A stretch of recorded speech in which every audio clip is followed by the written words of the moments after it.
Hey everybody, welcome to Indivisible with Jessica Watkins. This is episode 2. My first episode took me all night and all morning to make. I was up till 7 o'clock this morning doing that. And so, I don't know if you could tell, but I was like super exhausted.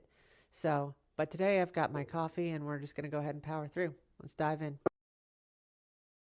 First thing I want to talk about is the common thread that ties these Ivy League schools through the agitators to the dark money.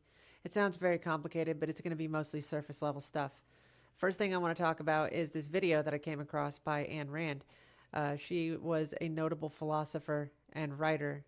She's Russian born, so she's aware of the communist problems. And so her insight is very interesting. She filmed this back in, I believe, the 60s, this interview, and it's really compelling. When you listen to her, she knows exactly what the educational system had been progressing to even that long ago. And it's certainly only gotten worse. So we're going to go ahead and watch this video, and we'll come back and we'll talk about it.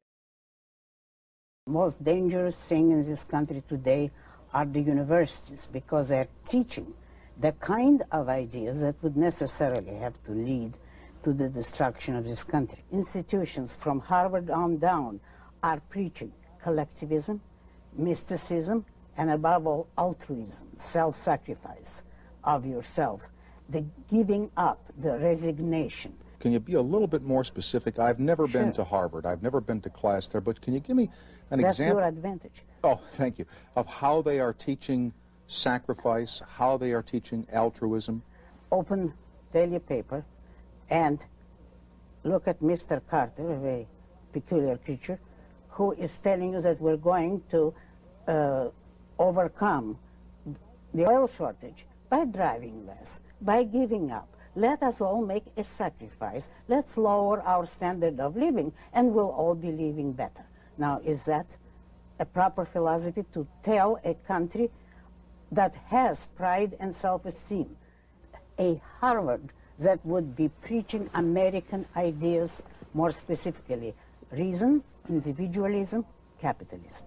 If they were doing that, you could have the biggest renaissance in the world, still not too late even now. You could have a better renaissance than the first one. This country would come back to life.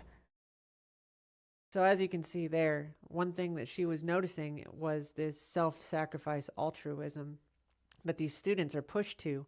Now, like I mentioned in my first video, a lot of these professors are avowed and open Marxists. They know exactly what they're doing. They're pushing this on purpose. They are turning these students, especially in Ivy League schools, into activists and martyrs.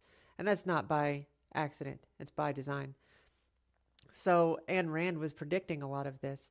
That's why you see what's happening now with all the Tesla cars and the Cybertrucks that are being vandalized and burned.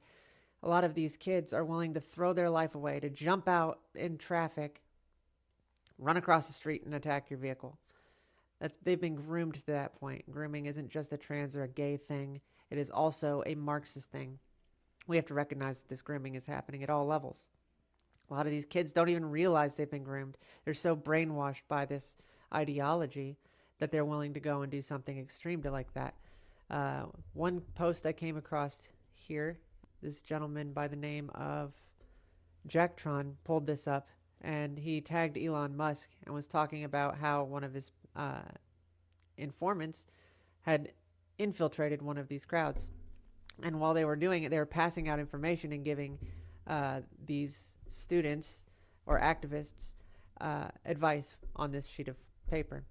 So it says, yesterday I had an informant infiltrate one of the protests at the Tesla dealerships, and they told her a few things.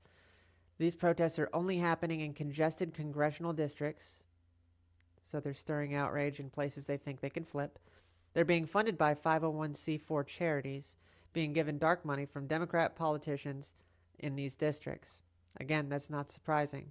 We look at everything that happened with USAID and how the money is funneled through these charity groups, and you'll find that ultimately it's the taxpayers that's paying for these Tesla protests and vandalism instances.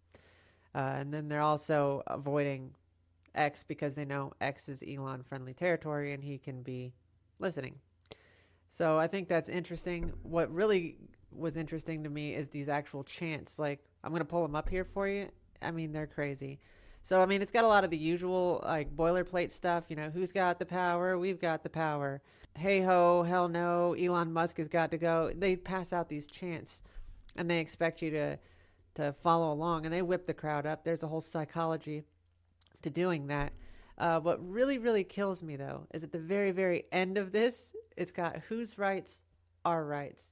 Whose country, our country. Whose money, our money. Which is the slogan for Doge, right? It's our rights. They're trampling our rights with these bureaucracies. We need to close them. Whose country, our country? Yeah, it's our country. And it's being destroyed by the federal entrenched bureaucracy. And then whose money? Our money. That is literally the mission statement for Doge. So it's hilarious because this entire document here is getting people to chant anti-Elon stuff, but then when you get to the very, very end, you're supporting him. All right, so this next segment that I want to show you is kind of related to that. It's how these 501c4 groups have been funneling money to the paid protesters to target Elon Musk. Elon Musk breaks it down about how the dark money is actually funneled. And these people are getting rich off the taxpayers' dime and pushing for all of this violence to be enacted on Tesla dealerships and average citizens who own Cybertrucks or Tesla cars. So we're going to go ahead and play Elon Musk, and then we'll be back after that. One of the biggest scam fraud holes we've uncovered, which is really crazy, is that the government can give money to a so-called nonprofit with very few controls, and then there's no auditing subsequently of that nonprofit. So there's no. So this is where, with the 1.9 billion to Stacey Abrams, they then give themselves extremely lavish, like insane salaries, expense everything to the nonprofit. Buy jets and homes and all sorts of things. Live like kings and queens. Yes. On the taxpayer dime. Correct. So as you can see there, Elon Musk is talking about just that. These dark money groups, these 501c4 charities, which were on the previous form that I was showing you, they're funneling these money to these kids who are going out and then performing acts of vandalism and violence, setting cars on fire and smashing out windows. None of that is by accident.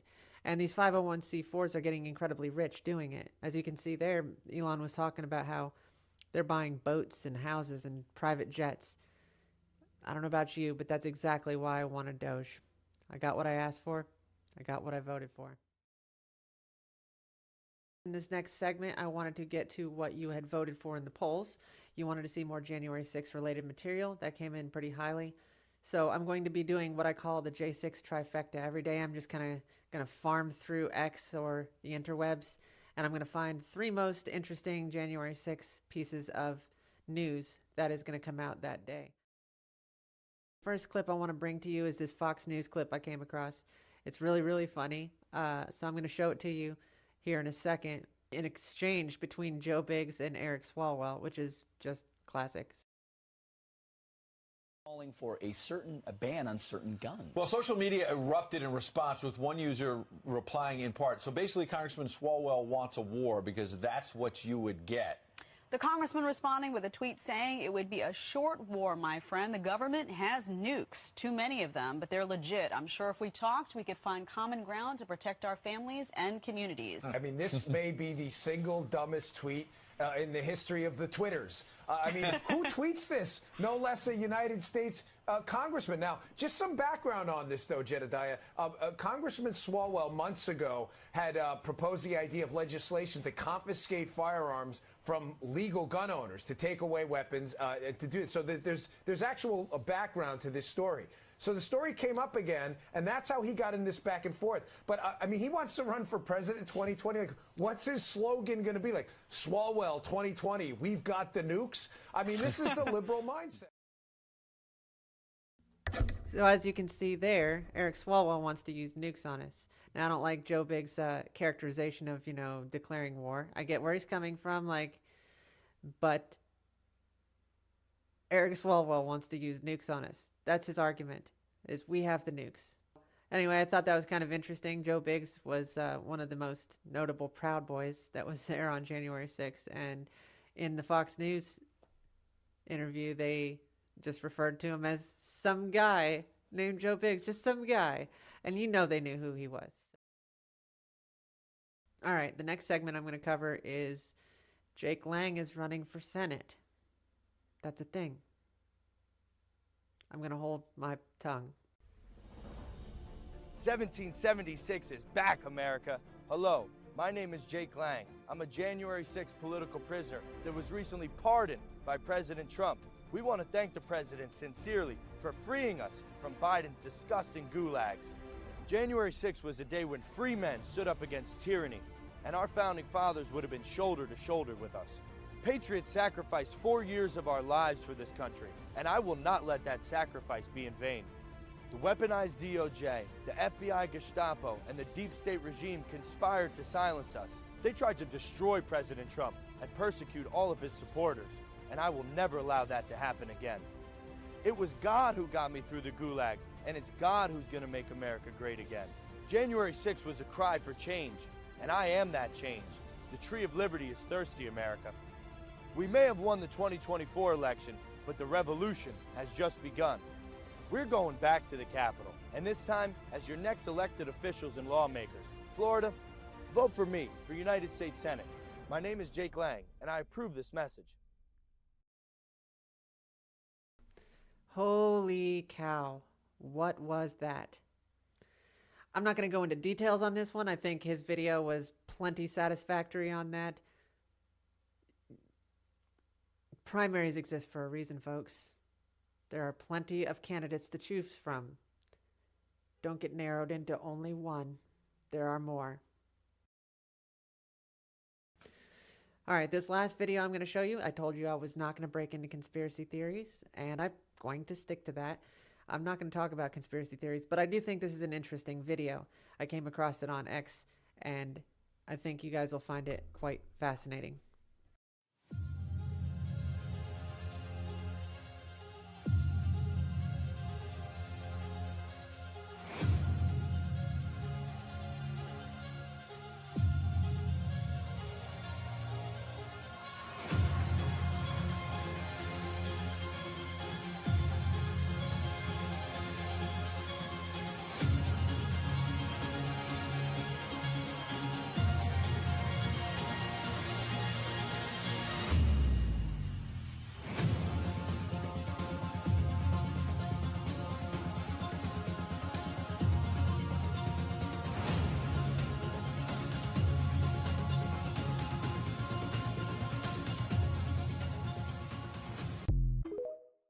All right, that post was by someone named Badass.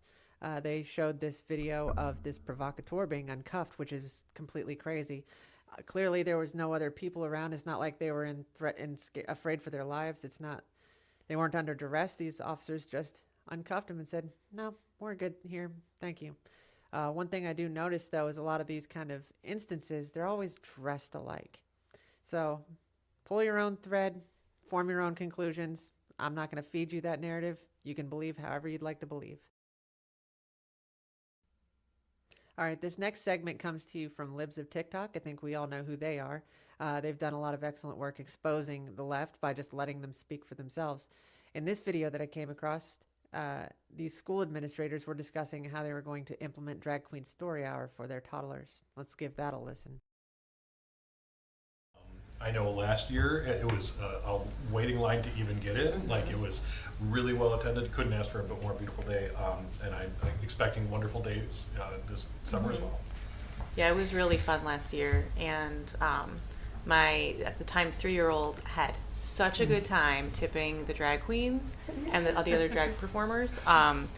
He kept going, "So pretty," and like holding out the dollars. He was so excited. So I'm sure that he won't be able to wait again this year. So thank you so much for making it not just a fun event, but a fun event for everyone in your family. It's much appreciated. Astonishing. That purple-haired woman was talking about how her 3-year-old son is tipping drag queens like strippers. And she thinks that's amazing.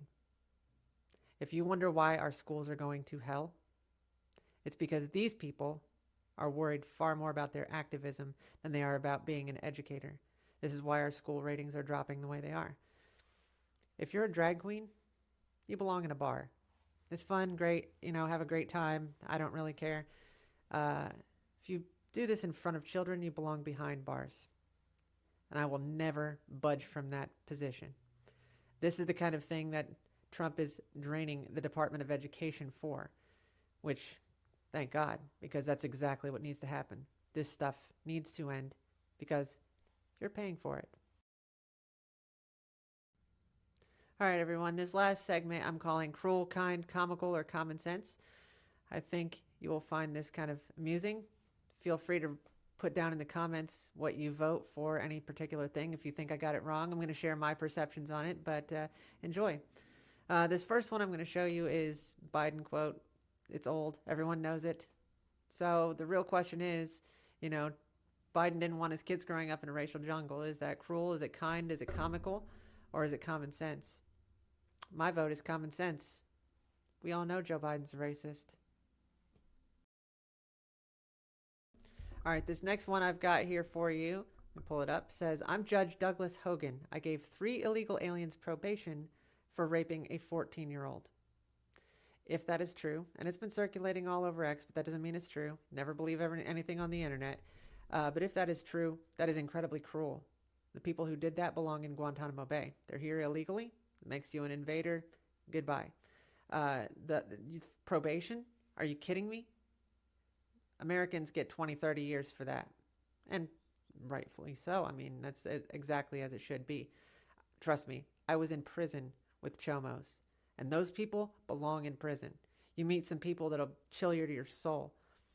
I mean, I could tell you about some people who did things with animals, crazy stuff, disgusting people. These people belong behind bars. They don't belong on probation where they can go out and reoffend. That's common sense. But it's also cruel because that 14-year-old did not get justice. All right, this next video is an interaction between Charlie Kirk and a student. We're just going to call it at that, a student. It's a very interesting situation, so we're going to go ahead and roll that video for you, and we're going to come back on that one. I was hate crime 5 times in one night, okay? 3 of them by Trump supporters. What happened to you? I was just walking, and then I see this truck full of 4 white men pass by me, MAGA apparel, everything, They drove past me, and they were like, F you, bend over. Okay, so they said the N-word on campus to you? Well, yes. Okay, so what happened to them when you reported them? I didn't report them. Threatening to rape you is an intent of a crime. Did you go to the police? You file a police report? You hire an attorney? You sue the school? Did you go to the civil rights office? Do you file a civil rights complaint? Did you do any of that? Because you should. Okay. No, did you? Tell me. Yes or no? I did not, but Why? I'm not going to argue with you. No, but you're coming in front of 2,000 people to say it. Why did you Right. not go to the university and say this happened? Next instance, they threatened to rape me and then just drove off. Hold on. So a bunch of Trump guys who are largely white heterosexual males then also threatened to rape you? Different group of people, but yes. I'm going to show you the university official, and why don't you go file a Department of Education complaint, and let's find these terrible people that did this to you. Can we agree? Okay. Okay. I'll think about and by that. the way, we'll be able to look at security camera footage, and we'll see. Okay, I'll think about that. But you didn't do that. Can I try though. to finish? You'll think about it. Hold on. Why wouldn't you want to do that immediately? No, honestly, I think you're Jussie Smollett at this campus. I think you're completely making this whole thing up. I think you are a complete liar because I am now giving you an opportunity to report this at the high. I will bring this to Linda McMahon, the head of the Department of Education, the federal government. I will make sure these people are arrested by Kash Patel, the head of the FBI.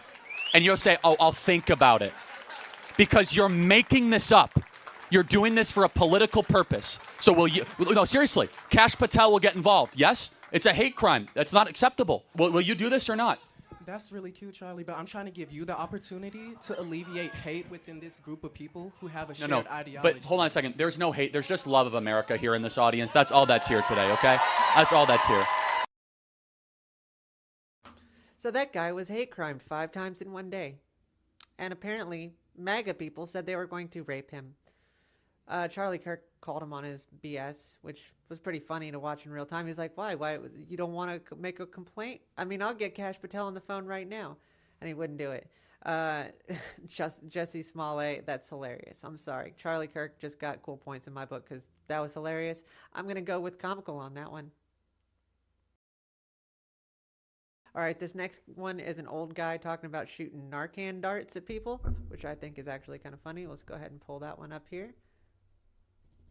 This says, from Mako Block, he said, me with Narcan blow darts in Section 8 apartments, ruining everyone's high.